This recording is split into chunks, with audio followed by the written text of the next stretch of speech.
क्या हुआ आंटी, लगता है आपकी तबीयत ठीक नहीं है।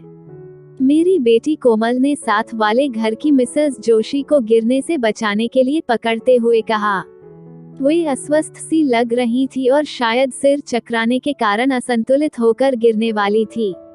मिसेस जोशी कुछ बोलती इससे पहले ही बेटी फिर बोली, आंटी, आपको तो तेज बुखार है। जोशी अंकल कहाँ हैं? चलिए हम आपको अस्पताल ले जाकर डॉक्टर को दिखाते हैं। मिसेस जोशी कुछ बोल ना सकी। उन्होंने अपने घर की ओर इशारा किया। इतने में ही जोशी जी घर से तेजी से दौड़ते हुए आए। उन्होंने घबराई हुई आवाज में पूछा, क्या हुआ? मैं तो तुम्हें इस चबूतरे पर बैठाकर गाड़ी निकालने गया था। कोमल बोली, अंकल, आंटी को तेज बुखार है, इसी वजह से इन्हें चक्कर आ गया और यह गिरने ही वाली थी कि मैंने इन्हें पकड़ लिया। इन्हें तुरंत डॉक्टर को दिखाना चाहिए। मैं पापा को बुलाती हूँ। हम अभी डॉक्टर के पास चलते हैं। कोमल ने मुझे बुलाकर स्थिति से अवगत कराया। मैंने गाड़ी निकाली। जोशी साहब और कोमल मिसेस जोशी को बीच में बैठाकर सहारा देते हुए पीछे वाली सीट पर बैठे। हम चारों गाड़ी से अस्पताल के इमरजेंसी विभाग में पहुंचे। डॉक्टर ने मिसेस जोशी का चेकअप किया और उनके उपचार की प्रक्रिया में उनको कुछ इंजेक्शन देकर इंट्रावेन्स ग्लूकोज देने के लिए बोतल चढ़ाने की प्रक्रिया शुरू कर दी गई। डॉक्टर के अनुसार मिसेस जोशी को डिहाइड्रेशन हो गया था, इसलिए उन्हें ग्लूकोज देना अनिवार्य था। डॉक्टर ने जो भी दवाएं लिखी थी मैं उन्हें तुरंत मेडिकल स्टोर से लेकर के आ गया था। कोमल मिसेस जोशी के बेड के पास स्टूल पर बैठ गई। स्टाफ नर्स ने इशारे से मरीज के पास सिर्फ एक व्यक्ति को छोड़कर बाकी लोगों को बाहर जाकर बैठने को कहा ताकि वार्ड में भीड़ भाड़ न हो। जोशी साहब हमारे पड़ोसी थे। उनको और उनकी पत्नी को अपनी अमीरी पर बड़ा गर्व था। वे दूसरों से बातचीत करने में अपना अपमान समझते थे। उनके अनुसार उनके पास सब कुछ है और उन्हें कभी भी किसी की मदद की आवश्यकता ही नहीं पड़ेगी। वे पैसा फेंको तमाशा देखो वाले सिद्धांत को मानने वाले व्यक्ति थे। मिसेस जोशी भी गली में अपनी चर्चा के दौरान कहती थी कि इस गली में हमारे पतिदेव की सैलरी के बराबर किसी की भी सैलरी नहीं है। गांव में भी हमारे पास जितनी प्रॉपर्टी है उतनी प्रॉपर्टी हमारी इस गली में किसी के पास नहीं होगी। हमारे स्टैंडर्ड के हिसाब से यह गली नहीं है। हम तो बड़ी वाली गाड़ी लेने की सोच रहे हैं, लेकिन यहाँ गलियाँ इतनी पतली है कि गाड़ी इन गलियों में से कैसे निकलेगी। वे तो जब बोलना शुरू करती तो ऐसा लगता था कि उन्हें केवल बोलना ही है, ज्यादा सोच विचार में भी अपना वक्त बर्बाद नहीं करती थीं। एक बार वे कह रही थी कि हमारा बेटा एक महीने में 3000 रुपए से ज्यादा की तो कोल्ड ड्रिंक ही पी जाता है।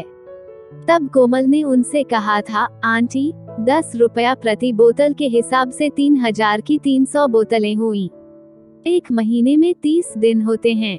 इस हिसाब से एक दिन में 10 बोतलें उसके हिस्से में आती हैं। अब आपका बेटा एक दिन में ये 10 बोतलें कैसे पीता है? 24 घंटे में कितने घंटे सोता है, कितने घंटे जागता है? 10 बोतल रोज खत्म करने के लिए उसने अपना क्या रूटीन तय किया हुआ है? उसकी सेहत के लिए भी यह नुकसानदायक है। जैसा कि बाबा रामदेव तो कहते हैं कि ठंडा मतलब टॉयलेट क्लीनर। मिसेस जोशी ने झूठ पकड़े जाने पर भी झेपना तो सीखा ही नहीं था। ऐसे मौकों पर भी मुस्कुराते हुए अपने घर के अंदर घुस जाती थी। वैसे वे तो आसपास लोगों से बात करना भी अपनी प्रतिष्ठा के खिलाफ समझती थी। सामान्यतः किसी से बात भी तभी करती जब उन्हें शेखी बघारनी होती थी। आसपास के लोग उनकी इस आदत से भली भांति परिचित थे, तभी तो जब वह अपनी हाँक रही होती थी तब उनकी बात को कोई गंभीरता से नहीं सुनता था।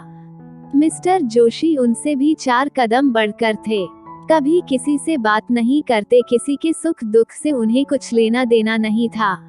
अपने घर से बाहर निकलते समय या बाहर से घर में प्रवेश करते समय वह किसी की तरफ आंख उठाकर भी देखना नहीं पसंद करते थे।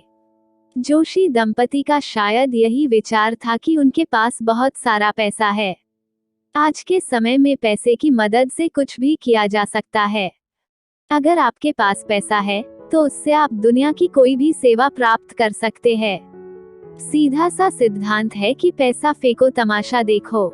शायद इसीलिए वे किसी से कोई संबंध नहीं रखना चाहते थे। उनका ऐसा मानना था कि लोग अमीरों से संबंध अपने लाभ के लिए ही बनाते हैं। उनके पास पैसा चाहे जितना हो, लेकिन वे रिक्शे वाले से, सब्जी वाले से, फल वाले से या अन्य जिस किसी की सेवा लेते उससे 2-4 रुपए के लिए भी लंबी बहस करने पर उतर आते थे। और इस बहस में वह अपनी अमीरी का बड़ा चढ़ाकर वर्णन करके पूरे मोहल्ले को जानकारी करवा देते थे। झगड़े पर उतर आते हैं और इस क्रम में एक नहीं बल्कि अनेक बार उनकी पिटाई भी हो चुकी थी। मोहल्ले का कोई भी आदमी उनके झगड़े के बीच कोई समझौते की बात या उनका पक्ष लेने की जहमत नहीं उठाता था, क्योंकि उनके व्यवहार से सभी लोग भली भांति परिचित हो चुके थे। अपने बच्चों के साथ भी उनके संबंध मधुर नहीं थे। बेटी शादी के बाद दूसरे शहर अपने ससुराल चली गई और उनका इकलौता बेटा शहर में कहीं दूर किराए पर रहता था। बच्चे केवल त्योहार आदि पर आ जाते थे, बाकी उन्हें अकेले रहने में ही ज्यादा शांति का अनुभव होता था। पहले जब बच्चे साथ रहते थे तो बच्चों के साथ डांटने फटकारने की उनकी आवाज अक्सर सुनाई देती रहती थी। बच्चों के जाने के बाद उनके घर पर काम करने के लिए जो बाई आती थी उसके काम में कमी निकालना उनकी आदत थी। अक्सर वे उसे डांटने के बहाने ही तो अपनी अमीरी का यश गान करके संतुष्टि का अनुभव करते थे, क्योंकि लोगों से उनकी बातचीत ना के बराबर होती थी और आसपास के लोग भी उन्हें अपनी गाथा गाने का अवसर ही नहीं देते थे। इमरजेंसी के बाहर मेरे साथ बैठे हुए जोशी साहब आज बेहद गंभीर और गमगीन लग रहे थे। उनके चेहरे की भावना से स्पष्ट था कि वह बेहद परेशान हैं। उनके कंधे पर मैंने ज्यों ही हाथ रखा वे फफक फफक कर रो पड़े।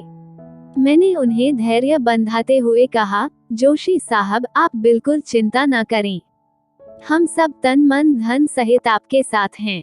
आपको किसी भी प्रकार की चिंता करने की आवश्यकता नहीं है। भाभी जी जल्दी ही ठीक हो जाएंगी, जैसा कि डॉक्टर भी कह रहे थे कि हम लोग उन्हें सही वक्त पर ले आए। देर हो जाना घातक हो सकता था। इतना सुनते ही तो वह फूट फूट कर रो पड़े। हमारा व्यवहार आप लोगों के साथ मधुर नहीं रहा, लेकिन फिर भी आपने हमारी उन गलतियों की तरफ ध्यान न देकर हमारी मदद की है। इस समय आप लोग देवताओं की तरह हमारे रूखे व्यवहार को ध्यान में दिए बिना हमारी सहायता में लग गए। हम आपके आजीवन शुक्रगुजार रहेंगे। मैंने सांत्वना देते हुए उनसे कहा, आप बेकार ही अपराध बोध लिए बैठे हैं। हम लोग ऐसा कभी नहीं सोचते। आजकल सभी का समय बहुत ही कीमती है। हर आदमी अपने काम में व्यस्त है। आखिर हम एक दूसरे के पड़ोसी हैं। हमारा आपका सबसे निकट का संबंध है। हम एक दूसरे के सुख दुख में जितने जल्दी भागीदार हो सकते हैं, इतना जल्दी कोई नहीं हो सकता। हमारे या आपके निकट संबंधी को जब पता लगेगा तभी आप आएगा, और जानने के बाद भी उसे कितना समय लगेगा यह भी समय पर ही निर्भर करता है। आज हमारी समझ में आ चुका है कि आदमी का काम आदमी से ही होता है। अगर इस समय आप लोगों ने मदद ना की होती तो मैं अकेले इसे कैसे लाता, और अगर देर हो जाती तो न जाने क्या हो जाता।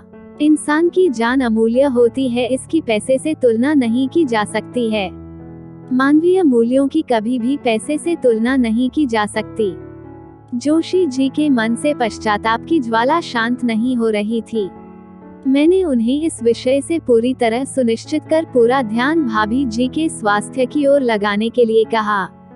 जब मैंने उनसे यह जानने की कोशिश की कि इतनी गंभीर समस्या अचानक तो नहीं आ सकती, तबीयत कई दिनों से खराब रही होगी, तब उन्होंने बताया कि पिछले एक हफ्ते से इसने काम वाली बाई को डांट कर भगा दिया। तबीयत खराब होने के बावजूद यह काम करती रही। मेरे पास भी इसे डॉक्टर को दिखाने का समय नहीं था। आजकल बेटे से बातचीत बंद है, इसलिए उसे भी खबर नहीं की। पिछले 3-4 दिन से बुखार आ रहा था। कल सुबह से लूज मोशन भी शुरू हो गए थे। शाम को तबीयत खराब लग तो रही थी, पर बहुत ज्यादा नहीं। रात करीब 11 बजे तबीयत कुछ ज्यादा खराब होने लगी थी, लेकिन इतनी रात में ले जाना संभव नहीं था। सवेरे तक जो हाल हुआ उसके हिसाब से इसे मैं अकेले कैसे लाता। कोमल ने जिस समय इसे पकड़ा उस समय की हालत को देखकर तो मेरे हाथ पांव ही फूल गए थे। आज मैं यह जान चुका हूँ कि सच्ची दौलत आपसी सहयोग संबंध ही है, बाकी ये धन संपत्ति सब गौण है। मैंने उन्हें अपराध बोध से पूर्णतया मुक्त कराने के उद्देश्य से कहा, आप इन सब चीजों को भूल जाएं क्योंकि वे क्षण जो दुख देते हैं उन्हें भूल जाना ही बेहतर है।